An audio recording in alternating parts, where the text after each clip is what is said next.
કેશોદમાં ચોરો સક્રિય બન્યા હતા। જૂનાગઢ હાઈવે પર વાડી વિસ્તારના મકાનમાં ચોરો ત્રાટક્યા હતા, ત્યારે મકાનના તાળા તોડે તે પહેલા જ વાડીના માલિક આવી જતા ચોરો ભાગી ગયા હતા। વાડી માલિકો દ્વારા ચોરોનો પીછો કરી ચોરોને પકડી પાડ્યા હતા। આ ઉપરાંત 3 ચોરોને લોકોએ પકડી પોલીસને હવાલે કર્યા હતા। સમગ્ર ઘટના અંગે પોલીસે વધુ તપાસ હાથ ધરી છે। આપનું નામ ને? મારું નામ ચિરાગ કુંભાણી છે। અમે અહીંયા અગતરાય રોડ ઉપર અમારી વાડી આવી છે। અમે પાનદેવ સમાજેથી જમીને વાડીએ ગયા ત્યારે આ લોકો અમારી વાડીમાં હતા અને એ ત્યાંથી નીકળ્યા। અમે એની પાછળ આવ્યા। વાડી પછી વાડી ઠેકતા ગયા એ બધા, અને અમે એની પાછળ આવ્યા। અહીંયા સ્થળ ઉપર અહીંયા પૂગ્યા અમે, અને અહીંયા એને પકડી લીધા અમે। શું ઘટના શું બની હતી? અમારી ત્યાં તાળા તોડ્યા વાડીએ। હા। અને કેટલા લોકો હતા? કોણ છે?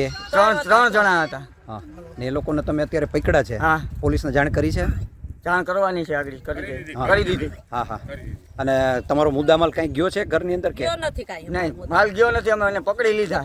તાળું તોડ્યું એ બધું। આસપાસમાં અગાઉ કઈ નજીકના સમયમાં ચોરી થઈ હોય કઈ? હા, એવું 6-7 મહિના પહેલા આપણે ચોમાસાના ગાળામાં થઈ હતી। મારી દુકાને તૂટી હતી। મારી દુકાનની હાઈવે ઉપર જ છે। બરાબર છે। તમને શંકા છે કે આ લોકો હોઈ શકે? હા, 100%। પાકું મારી મમ્મીએ જોયા અત્યારે।